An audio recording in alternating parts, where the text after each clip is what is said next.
Alright, cold emailing. So, the good thing about cold emails is that if a buyer could choose any way that you would reach out to them, they would probably choose a cold email. The issue is, the reason why they want you to reach out with them by cold email versus any other channel is because it's easiest to ignore. In their inbox, they can quickly scan through, filter out anything that looks like a sales email, a cold email, or a marketing email, and quickly hit delete so they can get to the important stuff. When a buyer is in their inbox, they are scanning through, looking for important stuff. And if your email even sniffs just a little bit of something that looks like spam, they smash delete, your email never gets read. Emails are a good way to reach out to people, but you gotta make sure you're doing things to make sure you're not getting mixed in with all the other crap that's gonna be inside their inbox. An average buyer is probably gonna be receiving over, I would say, 100 cold emails a day. So you've gotta make sure that you're in the top 1% of those emails if you wanna have this chance of breaking through that noise, getting seen, getting read, and getting your message through. Let's talk about exactly how you do that. First things first, if your email never gets opened, it was a total waste of time. There are two main things that impact your ability to get your email opened. Number one, your email deliverability, and number two, your subject line and also your preview text that goes alongside it.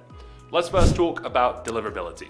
So deliverability for most sales teams is kind of like the boogeyman because it's IT related and most salespeople don't know what IT even means. Intimate touch point? What? Information technology? Fuck, I was way off. The most important thing for you to realize is that Gmail, Outlook, even Yahoo for the weirdos who use that, are all always filtering these emails to try and protect the experience and safety of their users. So they're looking for things inside of emails that suggest they could be malicious or promotional. You want to try and avoid doing things that are going to activate those triggers. Your domain reputation also plays a big factor in whether or not you're going to land in the primary inbox or the spam inbox. If your email ends up going to the spam folder, it's very unlikely that it will ever get read. You'll probably just get deleted after 30 days. So what can we do to make sure we're landing in that primary inbox? There are a couple of things you can do with your IT team. Make sure these settings that I'm showing on screen are all set up just like that. Can't remember them off by heart, so I'll put it on the screen afterwards. Things we can do as sellers to affect deliverability are as follows. Number one, reduce the number of emails you're sending. When you send thousands of emails in a short period of time, that tells Gmail, Outlook, these email clients that you are doing non-human activities. You're automating your emails, you're acting like a robot, increasing the chances that your emails get sent to spam. So tone down the volume of your emails. I would say the sweet spot is under 100 emails a day. You've also got to be careful of the frequency. Again, they're looking for signs that you might be abusing the system, using automation. A human isn't sending 100 emails in 5 minutes, they're spacing them out. So make sure your sends are spaced out over a period of time that is realistic. You can automate emails, but you've got to make sure you're doing so in a careful way that's not going to get you flagged. One of the biggest impacts of your deliverability is the number of times that your emails get reported as spam. If your email is reported as spam by someone that you've sent it to, that is like the nuclear button for your email deliverability and domain reputation. That is Gmail and Outlook's human in the loop saying this email is spam, don't trust this sender anymore. To avoid this, make sure that your emails are valuable. They're not annoying. You're not sending them at a high frequency to your buyers. It's okay to follow up via email, but don't send 3 emails in 3 days or 3 emails in 1 hour. That's only going to irritate people. Make sure your emails are relevant, targeted, personalized if applicable. In the body of your email, there are a couple of things you also want to watch out for. Attachments can trigger these spam filters. By attaching PDFs, images, even links, that can increase the chances of your email going to spam.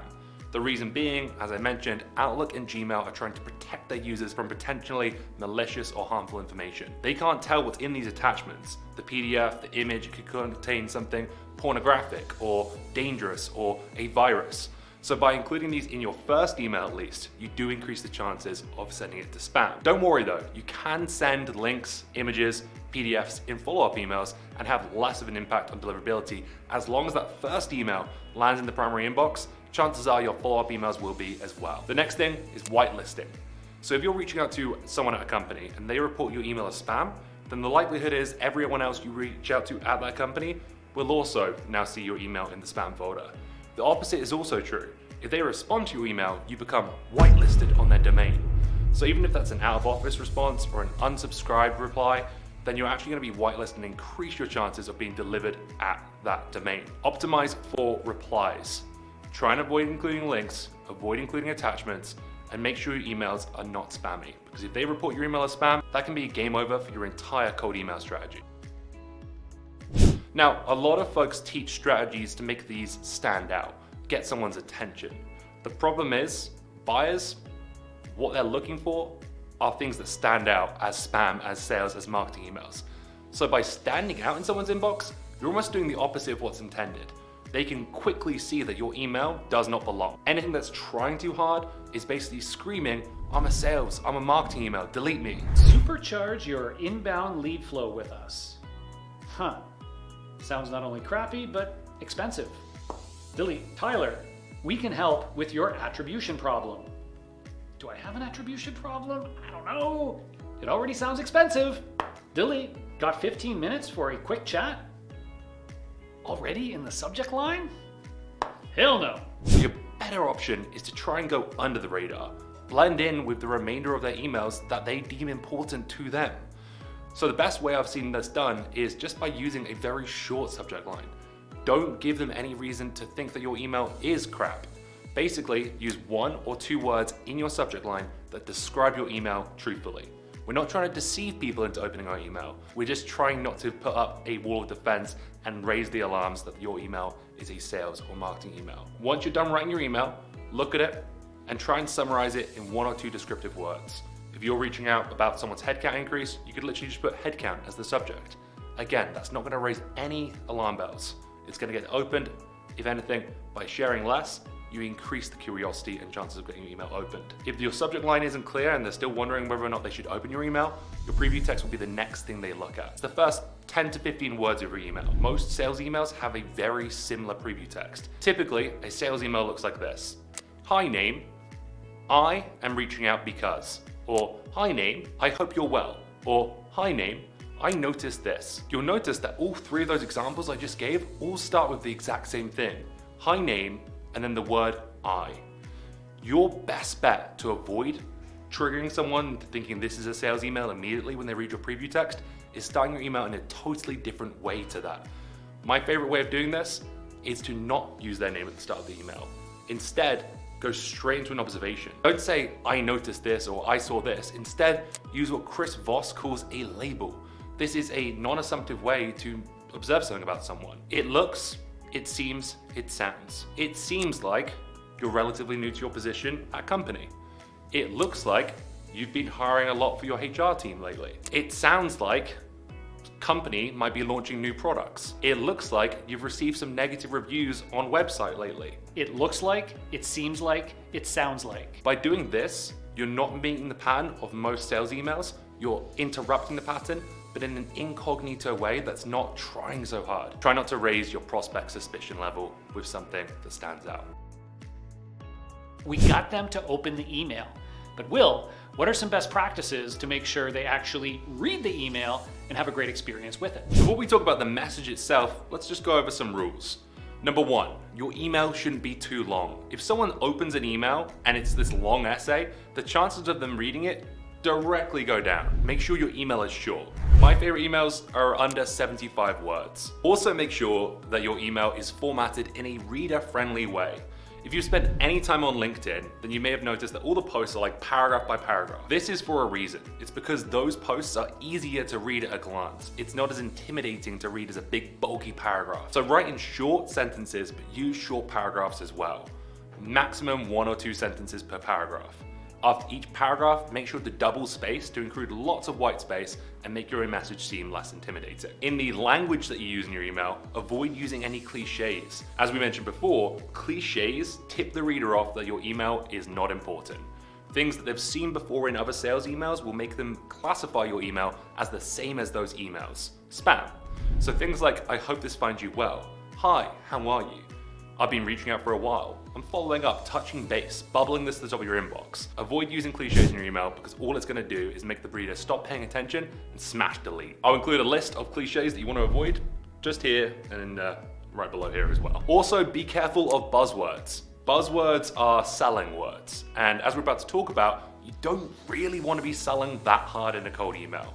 What's more, most buzzwords are used so frequently and so randomly that they've lost any meaning at all. Things like innovative, visibility, all in one, best in class. All of these words are selling words that are suggesting that you're trying to make your product sound good, which is not the purpose of most cold emails. It's also important to make sure you're nailing your tonality. A lot of cold emails come in sounding a little bit too formal, a little bit too chuggy, if you will. They almost are telling the prospect versus asking. It's important to sound informed and like you've done your research, but the best emails often have a bit more of a curious tone versus an informative one. If you're coming to someone saying, hey, I know more than you, chances are you probably don't, but two, you're just gonna make them annoyed and they're gonna resist you. When you come in curious, well-informed, and have done your research but remain curious, you make it more likely that the prospect will feel like they want to have a conversation with you. So avoid being too assumptive and informative and overly formal tones as well. Being formal in the email, using words like dear name, that's a real big trigger for like someone who's not quite nailing the formality. Now, of course, this does vary depending on what geography you reside in. For example, I have been told that in some European countries and in the Middle East, it's still very important to include things like I hope this finds you well or I hope your family's well. But at least in the markets I've sold to, which is the UK, a lot of Europe, US, Canada, and Australia, cut all the niceties and get to the point. We're reaching out to really busy people here. They don't have time for these pleasantries, and really they just come across insincere because they see them so often. No buzzwords, no cliches, keep it short, use your paragraphs, that all makes a ton of sense.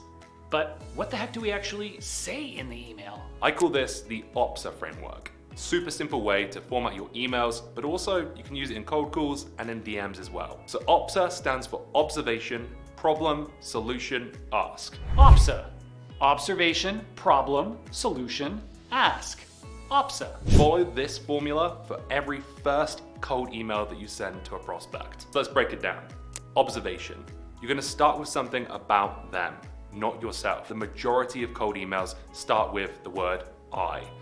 You don't want to talk about yourself right away, and you don't want to get their defenses up with a cliche. So instead, you're going to start right away, you're going to use one of those labels. It looks like, it seems like, it sounds like. And then follow up with an observation, something that you've researched about the prospect, or something that you may have built into the lead list that you built when you were creating it in Sales Navigator. If you haven't seen that module, go check it out. I'll show you how to find leads on the Sales Navigator that no one else can. Find an observation about them or their company that's going to be relevant to the rest of your email. With your observations, you can go down the route of two ways. Number one, you can use a trigger, something relevant to the business that maybe you've researched while building your lists. You might segment your customers so you can use the same observation for several customers, allowing you to kind of automate your messaging and save time doing it. Or you can go down the hyper-personalized route. This is where you might look for something very unique about each prospect you reach out to. The danger of doing this is that it becomes very difficult to weave something personal into a business challenge that your product or solution can solve. If you find some hidden gem about the prospect that's interesting and you think you should weave it into the email somewhere, a great place to do that is actually at the bottom. P.S. Big fan of your company's charity work. Looked like everyone at the offsite at the food bank was having a great time. P.S. Love the home office setup that you shared in your post a couple weeks back. Those neon lights are brilliant. Doing something like that will just do the extra little bit of, a little Salt Bae in there, just to finish the email off and get their attention and show that you put some thought into your email. Salt Bae? Really? So for example, I could say, it looks like you've had some negative reviews on this website recently. Or I could say, it sounds like you're launching a new product this month. Or it seems like you've had a fair bit of employee turnover in the past quarter. All of these are observations that are about the prospect or their account. It's relevant to the reason why you're reaching out because you're about to weave it into a problem. In the observation, when you say, looks like this thing, you can even put their name after that so they still know it's for them. So instead of starting with hi name, it looks like this, you could say, it looks like this, Steve. Or it sounds like this, Samantha. It seems like this, Tyler. That is just one more way to move the pattern around so they're not going to see hi name just like every other sales and marketing email that they get. So next, we're going to go for the P, the problem statement. This is where you then link a problem to the observation. Something that you've been able to hypothesize might be an issue for them that you can help solve that links to that observation that we just had. A lot of folks find that they get negative reviews when their support times are too slow. But we also want to make sure we have a so what factor in there. This can lead to increased customer churn. So now we're positioning that problem as it relates to the observation we made up front. I saw you had some bad reviews.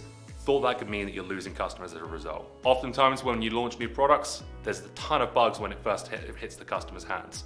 The problem is it can be tough to know which ones to prioritize, which can lead to lower adoptions for your customers. We're listing out the problem and the so what factor of why they should care about that problem. It sounds like you're launching a new product. The problem with that is when you launch a new product, things always go wrong.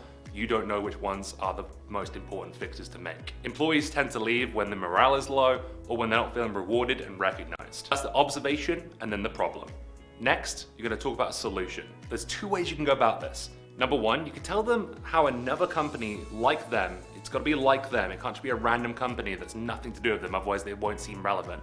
It's solving that problem that you just outlined using your solution. The second option is just talk about how your solution solves that problem, but very briefly. We do not want to go into a pitch here. X company used our solution to allow customers to self-serve so that ticket wait times weren't as high. Our product helps companies identify which bugs are the most pressing so they can prioritize fixing those and have the least impact on the customer experience. Our employee recognition software allows employees to get recognized for good work, making them feel motivated and engaged at work and less likely to leave the company. And then ask. This is either a closed or open-ended question that will then get them to respond. Your goal with this isn't to try and book a meeting. Sure, when you're prospecting, you do want to be booking meetings, but you shouldn't make the goal of your first cold email touchpoint to try and convert them into a meeting. Most of the people we're reaching out to, these decision makers, these executives, they are busy people. When you ask them for 30 minutes, you may as well be asking for hundreds of dollars. They've got a ton on their plate. So instead, just try and make your email easy to reply to so they can raise their hand and say, yeah, that does sound interesting, I'd like to know more. If you get that response, it can then be so much easier to convert that response into a meeting once you've got a back and forth going. So instead of saying, would you like to book a meeting or use my link to book a meeting here, you could say something like, Is this top of mind? does this sound interesting? Can you relate? Worth a chat? Am I barking up the right tree? Would you like to know more information? Have you considered something like this before? Something simple that's easy to respond to. That will get them to say, yeah, that does sound interesting, or I would like to know more, and then you can book the meeting. So that's the OPSA cold email framework. Observation, problem, solution, ask. All of that should be done in under 75 words with no buzzwords, no cliches. All right, I'm gonna stop you there, Will. I wrote an amazing email, followed all the best practices. I knew they were gonna love it, but I never got a reply. What do? Do I give up? Or do I start to follow up? Even the best sellers, the best email writers on the planet are getting a 35% reply rate. That's like amazing. So even them, they're getting ignored more than they're getting responded to. That's why it's so important to have a follow-up sequence, a cadence of follow-ups offering new information and giving the prospect a chance to respond or be reminded of what you sent them. These people are busy. They might have seen it, been interested, and then got pulled into a meeting. Or they might have thought it was slightly interested, but it just wasn't enough to get them to go, I'll reply to that. So what we want to do in our follow-up is add new information and give ourselves the best chance of resonating with that prospect still. A lot of sellers make the mistake in their follow-up of just saying, hey, bumping this or I'm following up. But that doesn't add anything new to the conversation. If the first email didn't get their interest, then it's unlikely bumping it will. It will only irritate people and lead them to report your email as spam, which, as we mentioned before, is bad. So instead, what we're gonna do with any follow-up email is always make sure we're offering up new information in focusing on different challenges, on how our product actually helps solve the problem that we've outlined, or using net new observations about the prospect that might give them a better reason to understand why it is you think you can help them. So there's a bunch of different frameworks you can use to follow up. I've listed a ton of them in a PDF below where you can find 15 different cold email follow-up templates that you can choose from. My favorites though, they use context. So typically in a second email, you can now have the excuse to go a little bit more into how you help solve the problem. As that first email didn't describe exactly how your product works and the impact it's had, you can use that second email to say, hey, as I mentioned, it looks like this is happening and I thought this might be a problem. For context, we help customers by doing X, Y, and Z, and that's helped them achieve X outcome. Does this sound interesting? You can get some bonus points by even including a video in that email or a PDF or an image, because in the second and third and fourth emails, you can worry less about the spam triggers going off because of what you're including. Including a video is a great way to add some visual examples and add some personality and show them that the outreach is just for them. You can also consider sending someone some content. This is a great way to add value, as a lot of sales trainers like to say. The trap that a lot of sellers fall into is they share their own company's content. The problem is, and this isn't true for every company, so please, if you're a marketer or you love your marketing team, don't get offended by this. Most marketing generated content made by companies is very, very biased and isn't actually that helpful for the person you're reaching out to. So instead, what you can do to interrupt the pattern and send something that's gonna be much more likely to be read and seen as helpful, you can look for different sources of content and information in your customer's industry. You can curate this information, and it's gonna help you do two things. Number one, you're gonna learn more about your customer's industry looking for this information, reading this content, and you're gonna be more able to speak to the problems and challenges that they face. But the second thing is, it's gonna position you as a helpful resource. You're gifting them something that might be helpful. It could be a white paper from an industry analyst report. It could be a LinkedIn post from an influencer in their segment. It could be a YouTube video on how to do a certain task that they may be frequently doing. Something that's going to be helpful or educational for them and help them do their job.